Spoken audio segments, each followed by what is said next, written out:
Kita masih lagi dalam peperangan. Peperangan kita melawan pandemik dan ini merupakan satu perkara yang sedang dilakukan oleh seluruh umat manusia di atas muka bumi ini. Di mana-mana saja kita sedang berperang bagi memastikan bahawa kita menang.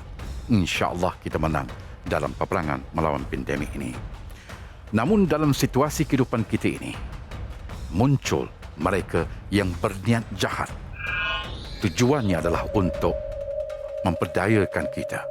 Tujuannya adalah untuk memangsakan kita. Tujuannya, orang-orang seperti ini, dia cuba mengaut keuntungan daripada kelalaian kita. Skema, penipuan dalam talian merupakan perkara yang mendatangkan kerugian berjumlah bilion ringgit. Dan kita harus berhati-hati dengan manusia buas seperti ini. Selamat bergabung bersama kami dalam Halakah. Kalau telah pun bersedia, kita akan berlayar selama 1 jam dalam Halakah.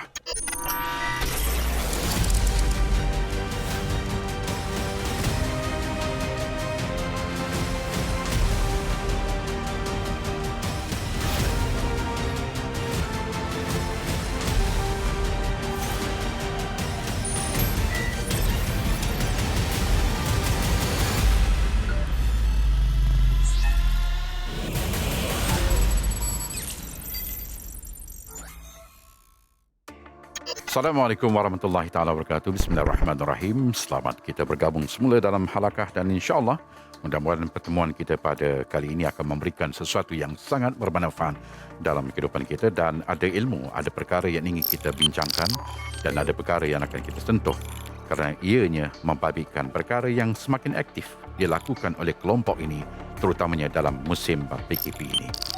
Dan ini merupakan salah satu perkara yang menyedihkan. Ada orang bijak menggunakan kesempatan yang datang dan mereka memperdayakan kita dengan pelbagai aktiviti penipuan dalam talian. Muslimin dan muslimat rahmati Allah sekalian, lebih kurang selama 1 jam ini kita akan menelusuri satu topik yang kita namakan sebagai penipu dalam talian. Siapakah yang dikatakan penipu dalam talian dan bagaimanakah mereka melakukan penipuan? Dan ramai yang telah pun terpedaya dalam kesusahan kehidupan ketika ini, muncul pula golongan yang seperti serigala ini yang akan membahan mangsanya, yang akan melihat segala titik kelemahan dan seterusnya akan meletakkan kita dalam keadaan kesusahan dengan datangnya kerugian yang membabitkan jumlah bilion ringgit. Dan seperti seekor serigala, mereka ini sentiasa licik memerhatikan kelemahan kita. Dengan pandangannya yang tajam, mereka akan memangsakan kita yang lalai. Baik, penonton yang dimuliakan, selama 1 jam ini kita akan mengupas topik yang dinamakan sebagai penipu dalam talian. Dan pertamanya saya ingin mengucapkan selamat datang ke semuanya kepada panel kita, iaitu yang berbahagia Datuk Dr. Daniel Zainabidin. Assalamualaikum Datuk. Waalaikumsalam warahmatullahi wabarakatuh, Haji. InsyaAllah, dan bersama beliau adalah yang berbahagia Ustaz Ahmad Tarmizi Ali. Assalamualaikum Ustaz. Waalaikumsalam warahmatullahi Selaku analisis dan juga indikator kita. Dan juga Halakah mengalung-alungkan kehadiran yang berbahagia Dr. Zaharuddin Abdul Rahman. Assalamualaikum Doktor. Waalaikumsalam warahmatullahi Apa khabar Doktor, sehat? Alhamdulillah. Ya. Alhamdulillah. Dan doktor akan bersama dengan kita selama lebih kurang dalam 1 jam ini untuk memberikan pandangan rinci dan juga buah fikiran serta perkara-perkara yang sama-sama kita akan bincangkan dalam topik yang kita namakan sebagai penipu dalam talian.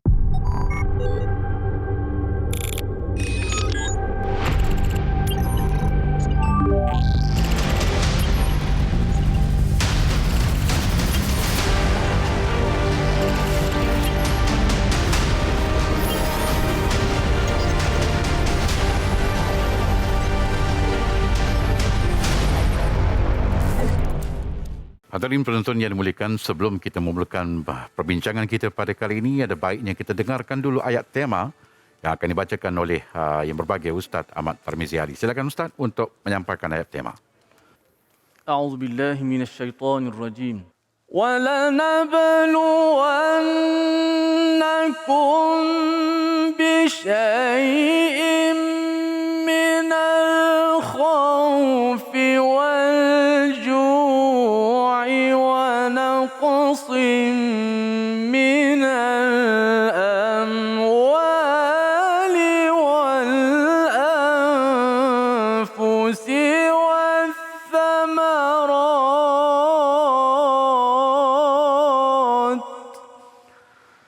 وبشر الصابرين.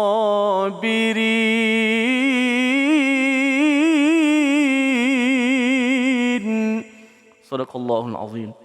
Inilah pemberitahuan awal Allah Subhanahu wa taala bahawa manusia pasti akan diuji dengan ketakutan, diuji dengan pengurangan harta benda, diuji dengan jiwa, nyawa dan hasil buah-buahan. Maka mudah-mudahan kita menjadi orang-orang yang dikhabarkan menjadi orang-orang yang sabar. Terima kasih yang berbahagia Ustaz Ahmad Tarmizi di atas penyampaian ayat daripada surah Al-Baqarah ayat 155 tadi yang telah pun bagaimana Allah telah pun menyatakan akan ujian yang akan dihadapi oleh manusia. Dr. Daniel, Saya Tu Haji. ditipu juga merupakan satu ujian. Satu perkara yang tidak dijangka-jangka, tiba-tiba ditipu.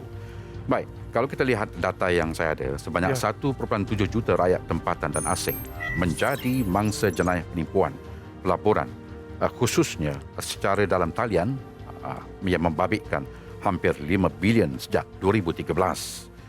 Ada pelbagai bentuk penipuan dalam talian dan modus operandi mereka. Mereka tidak takut apa itu dosa dan sentiasa mencari ruang dan peluang di atas kelemahan dan kelalaian kita. Silakan Dr. Daniel untuk memberikan penjelasan awal. Terima kasih Tu Haji yang saya muliakan. Sahabat saya Ustaz Ahmad Tarmizi Ali, sahabat saya Dr. Zahrudin yang saya hormati, tuan-tuan dan puan-puan yang dihormati lagi dimuliakan. Assalamualaikum warahmatullahi wabarakatuh. Waalaikumsalam. Alhamdulillah wassalatu wassalamu ala sayyidina Muhammad wa ala alihi wa sahbihi ajma'in. Islam tidak melarang umatnya menjadi kaya raya, asalkan kekayaan itu halal, diambil, dihasilkan mengikut jalan syariat yang betul. Sebab itu, apa yang Haji sebutkan tadi tentang penipuan di talian ini, skema, dia ada berkaitan dengan akhlak. Orang yang beriman kepada Allah dengan keimanan yang betul, pertamanya dia pasti hendak beribadah kepada Allah dengan betul. Dan orang yang beriman kepada Allah dengan cara yang betul, di samping hendak beribadah, dia amat menjaga kepribadiannya. Sebab itu Imam Al-Ghazali ketika bercakap tentang akhlak, mengatakan akhlak yang baik itu dia datang dari dalam, dari hati yang suci berdasarkan iman yang betul. Akhlak bukan moral. Akhlak dia mesti terbit dari hati yang suci berdasarkan akidah, dijelmakan dalam bentuk akhlak yang elok. Dia tak terpisah daripada iman. Dalam konteks orang beriman, jika dia sudah beriman, dia sudah beribadah khusus, kita rasakan Haji, okeylah. Ya. Tapi belum okey tuan-tuan dan perempuan. Kita disuluh, kita bercakap disuluh oleh agama. Dalam sebuah hadis sahih Muslim, Nabi SAW bertanya para sahabat tentang siapa itu muflis. Sahabat menyatakan secara umum orang yang tidak ada harta benda dan sebagainya.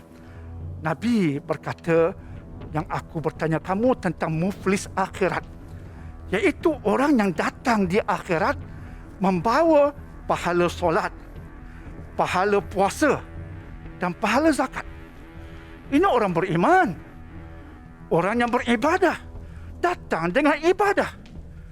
Tetapi pada ketika yang sama kata Nabi SAW, wasyatama hadza, dia cerca si fulan, wa qadhafa hadza, dia fitnah si fulan, dan dia ambil harta si fulan.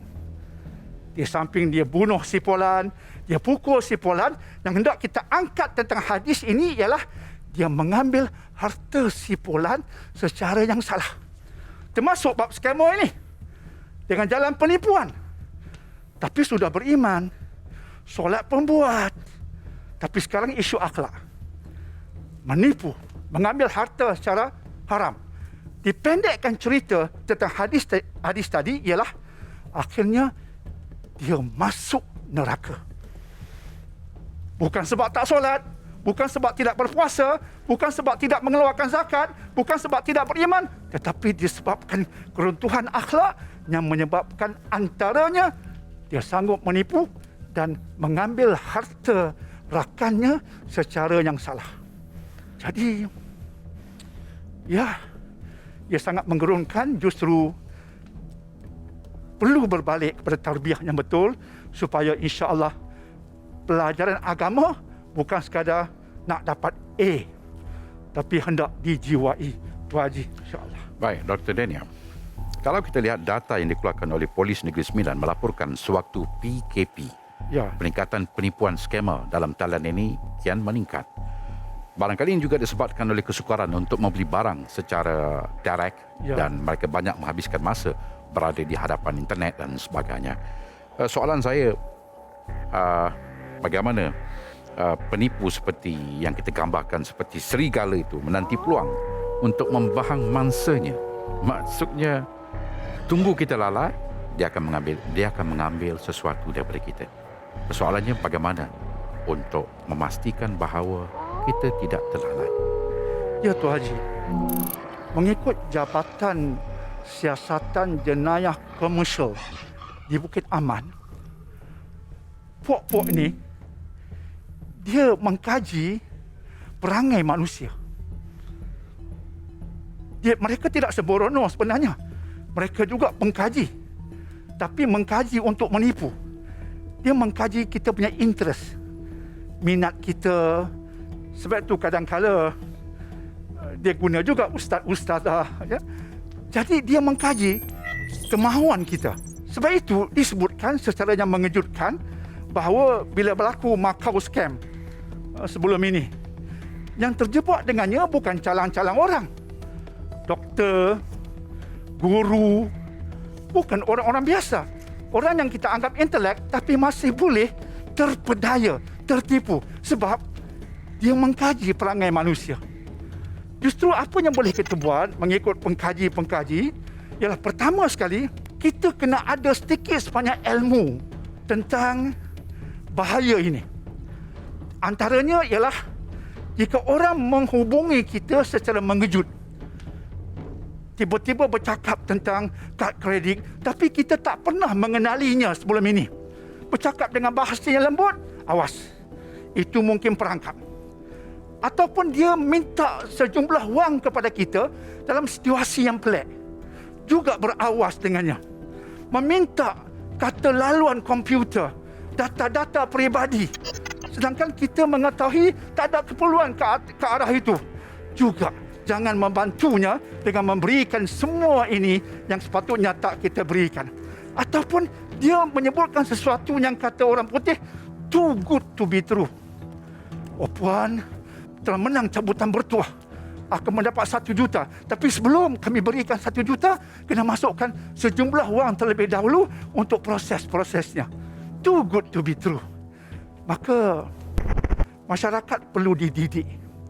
Dan kita juga sebagai insan perlu meningkatkan kesedaran, kefahaman bila kita nak pergi ke internet, kita nak berinteraksi. Kita sama-sama kena belajar tentang pro kontra berinteraksi.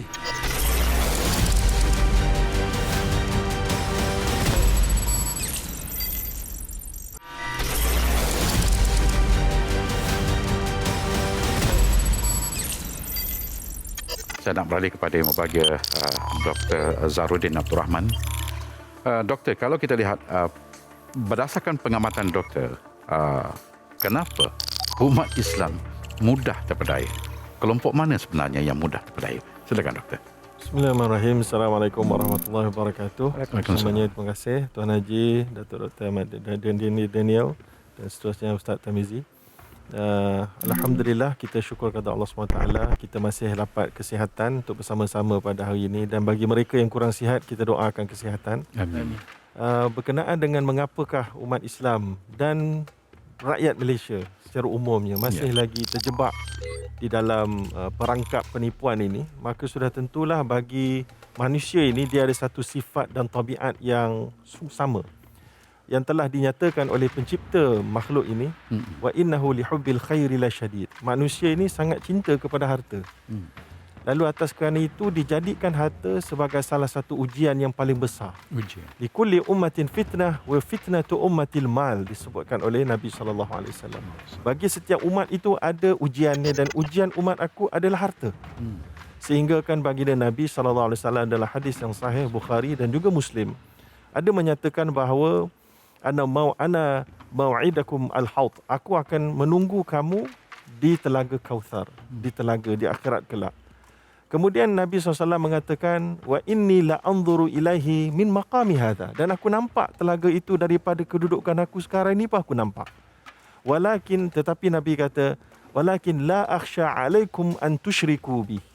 Aku tidak bimbang kamu semua gagal untuk sampai ke telaga ini kerana mensyirikkan Allah. Walakin akhsha alaikum ad-dunya an tanafasu fi. Tapi aku bimbang kamu semua gagal sampai kerana kamu berkejar-kejaran untuk mendapatkan dunia, harta, dan kamu tewas kerananya. Lalu di sinilah menjadi punca dalam setiap individu. Sama ada kaya, miskin, sangat kaya, sederhana. Apabila harta diletakkan di dalam hati dan bukan di tangan, harta menjadi tuan, kita menjadi hamba. Maka apabila menjadi hamba, dia akan melihat di mana saja yang boleh mendapatkan harta, dia akan berkejar ke situ tanpa memikirkan risiko dan halal haram. Nabi SAW menyatakan, la ya'tiyanna 'alan nasi zamanun la yubalil mar'u min aina akhadhal mal amin halalin amin haram. Akan pasti datang di akhir zaman satu kumpulan manusia yang mereka ini tidak lagi mengambil endah daripada mana sumber harta perolehan mereka, sama ada daripada halal atau haram. Maka atas kerana itu, kita pada hari ini kalau nak tahu punca, ada dua yang terbesar. Yang pertama adalah kerana melihat akhirat sebagai perkara sampingan.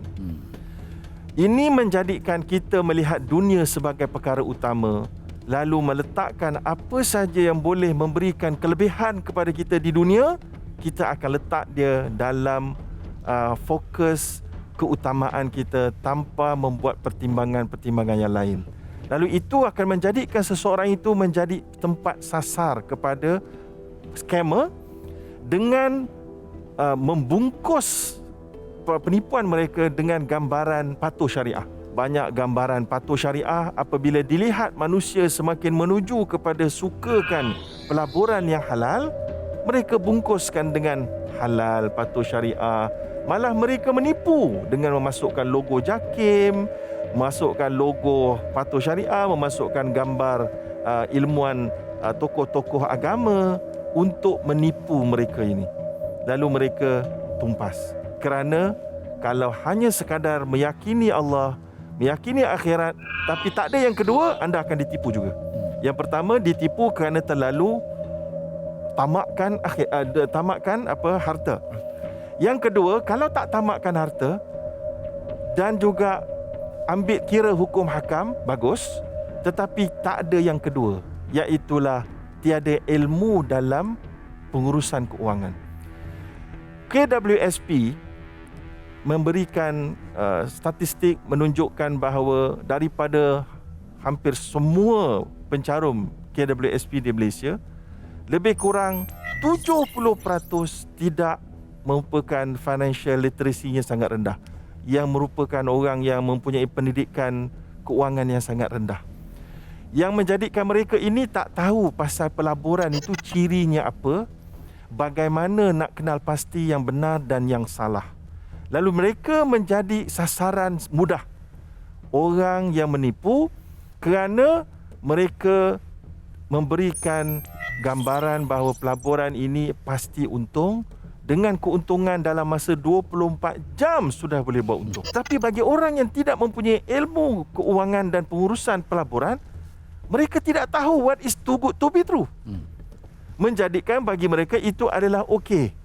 Maka sebab itu untuk merawat ini, kita mesti putuskan demand. Selagi mana ada demand, selagi itu supply akan wujud. Selagi mana penipu ini berjaya memasukkan bangsanya di dalam perangkap, selagi itulah mereka akan wujud. Dan hari ini mereka sudah wujud dengan lebih canggih, lebih mudah melalui internet, dan mereka tidak perlu mendedahkan identiti mereka. Kerana di luar sana ada kuli-kuli yang sedia untuk menjadi keldai akaun, keldai nombor telefon. Kita mungkin dulu dengar pasal keldai dadah. Tapi sekarang ni ada keldai nombor akaun, ada keldai nombor telefon. Di kalangan orang muda-mudi yang tak ada kerja atau yang ada kerja menganggap ia pendapatan sampingan, lalu mereka pun ada kalanya tidak tahu mereka dijadikan keldai. Maka kerana itu mereka anggap ia satu kerja biasa. Maka ini menjadikan demandnya semakin besar kerana ada job creation kononnya.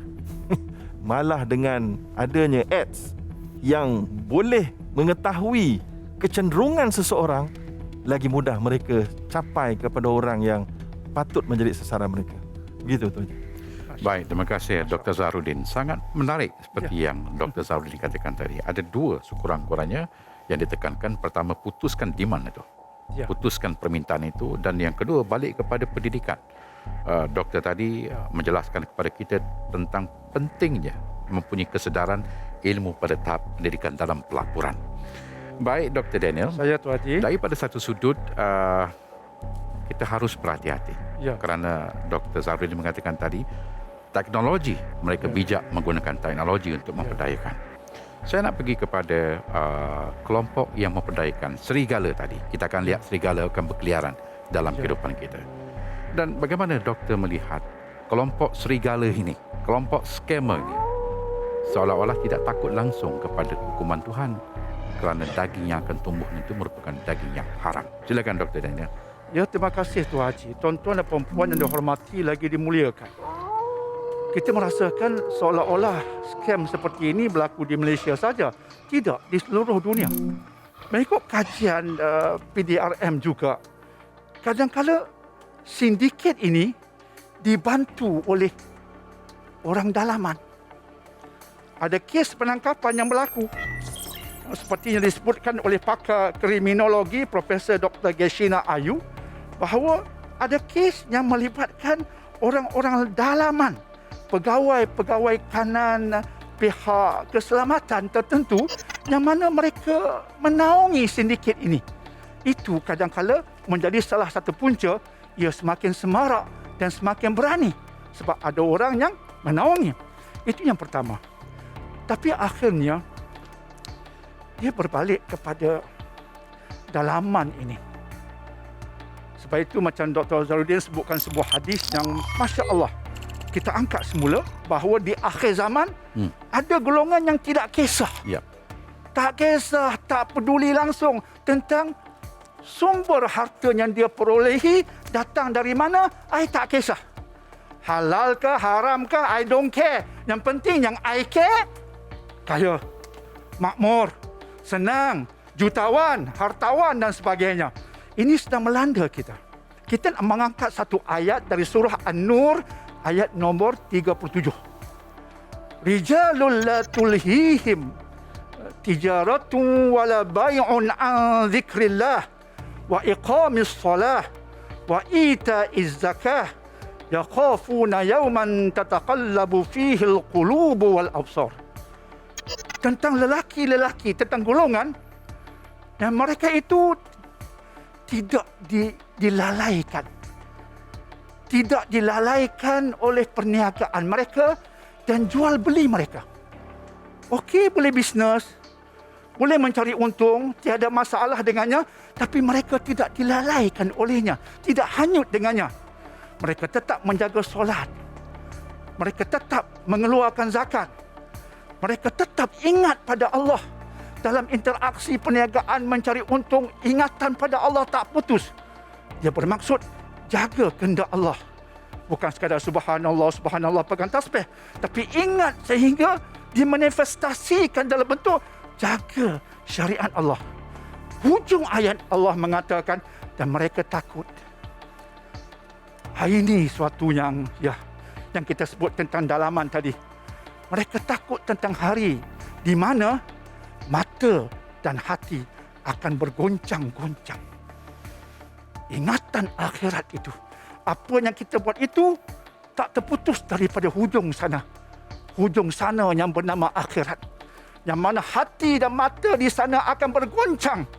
Maka untuk kita selamat di sana, di sini hari ini, I nak jaga bisnes I supaya berada di atas jalan yang betul.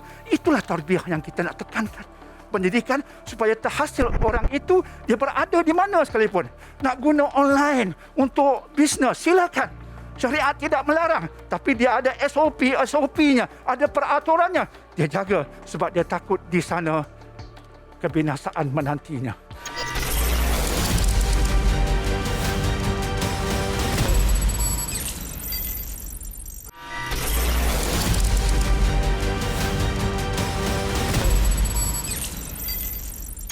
Ustaz Ahmad Tarmizi, barangkali ada analisis yang mungkin Ustaz ingin berikan dan juga ayat yang ingin Ustaz sampaikan. Silakan. Baik, saya tertarik dengan kedua-dua bintang ilmuwan kita menyebut bagaimana sifat tamak haloba, nafsu serakah manusia dengan seiring dengan kemajuan teknologi, dengan kecanggihan yang berlaku, maka makin canggih juga jenayah era baru ini. Kalau dahulu kita bimbang harta kita, kita hanya menutup itu dengan rapat, kunci, kemudian kita tawakal kepada Allah. Tapi sekarang penipuan, pencuri boleh masuk, boleh mencuri harta kita sampai pencuri itu masuk ke rumah kita. Maka saya ingin mengangkat satu surah Yusuf pada ayat 53 yang menggambarkan bahagian nafsu manusia yang mudah-mudahan kita menjadi orang-orang yang diberi rahmat oleh Allah Subhanahu Wa Taala, terpelihara daripada nafsu yang mengajak kepada manusia kepada maksiat. A'udzubillahi minasyaitonir rajim. Wa ma ubarri'u nafsi innan nafsa la'ammaratun bis-su'i illa ma rahima rabbi inna rabbi ghafurur rahim.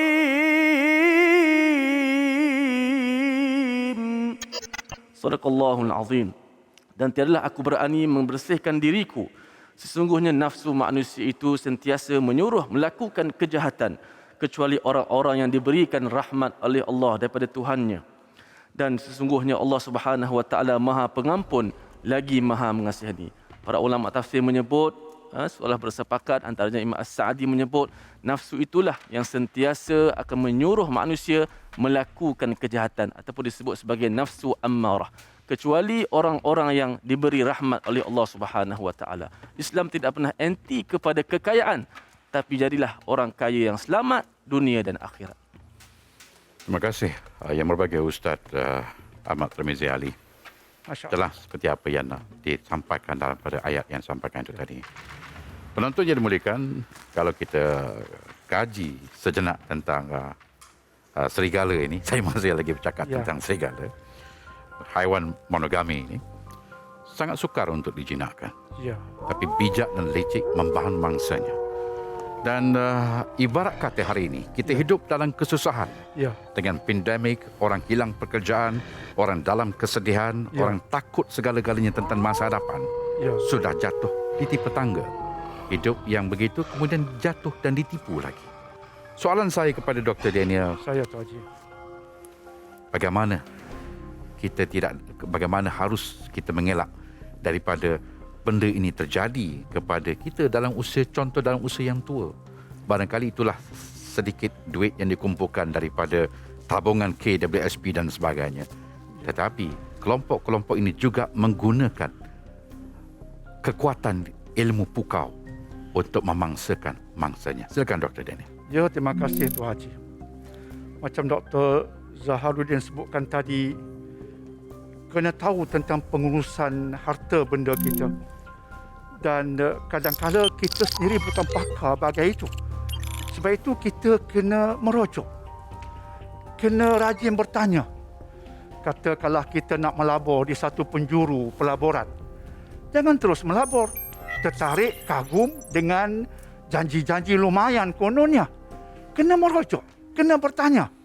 Ini Islam ajar. Bahawa bertanya pada ahlul zikri. Bertanya pada orang yang faham tentang sesuatu perkara. Itu pertama, Tuan Haji. Dan yang keduanya ialah ibadah kita kepada Allah ini, kita sedang berhubungan dengan Allah. Dan bila kita sedang berhubungan dengan Allah ini, kita nak berhubungan dengan Allah itu secara yang berkualiti, secara yang khusyuk, supaya Allah berkati bukan sekadar ibadah kita, tetapi tempias pada kehidupan kita. Contohnya firman Allah surah Al-Ankabut ayat 45, "Inna salata tanha anil fahsya'i wal munkar." Ada kesan sampai kepada kehidupan luaran. Kemudian dalam solat ada tempat-tempat di mana makbul doa ketika kita berdoa dengan khusyuk ketika itu. Contoh ketika sujud.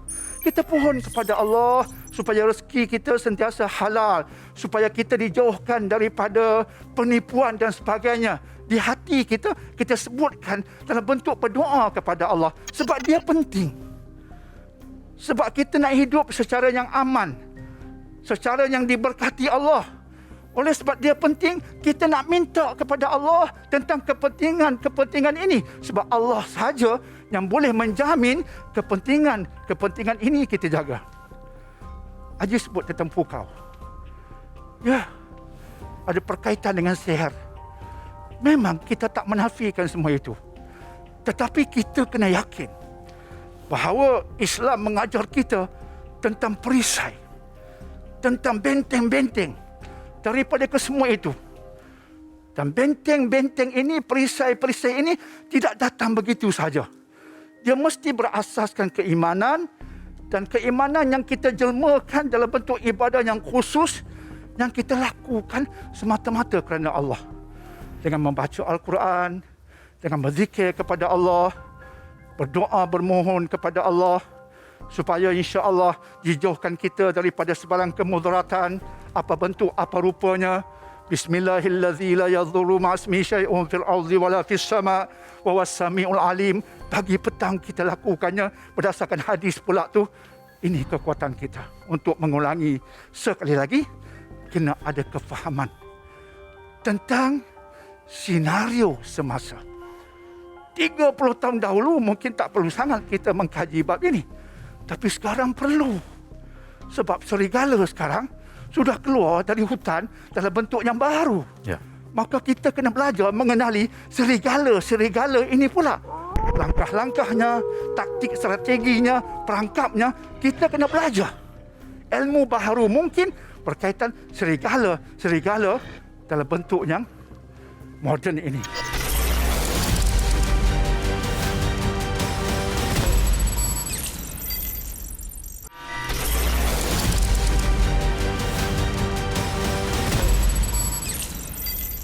Saya nak beralih kepada Dr. Zaharuddin.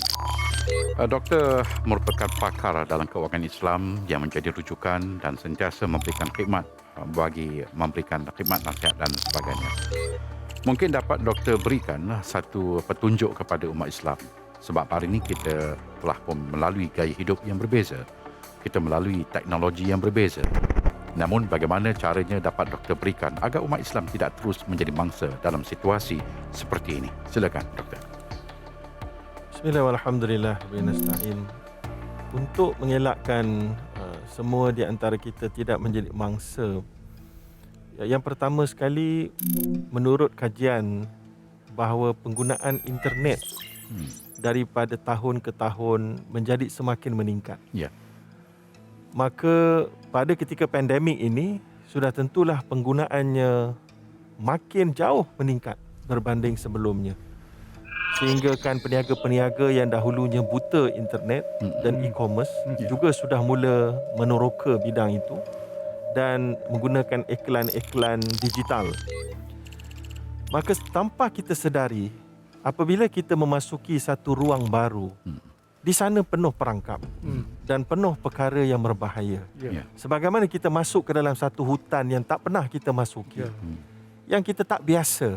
Jangan kita terlalu sangka baik bahawa hutan ni tiada binatang buasnya, tiada bahaya-bahaya akar-akar dan ranting-rantingnya. maka sudah tentulah kalau kita masuk secara terlalu bersangka baik, ia akan mendedahkan kita kepada satu, identiti kita dicuri, password kita diambil, Ya. kecenderungan kita diketahui, dan di situ akan memudahkan kita menjadi mangsa. Itu yang pertama. Maka atas sebab itu, untuk mengelakkan terus menjadi mangsa, kita perlu ada pelaburan untuk pendidikan tentang ekosistem ini.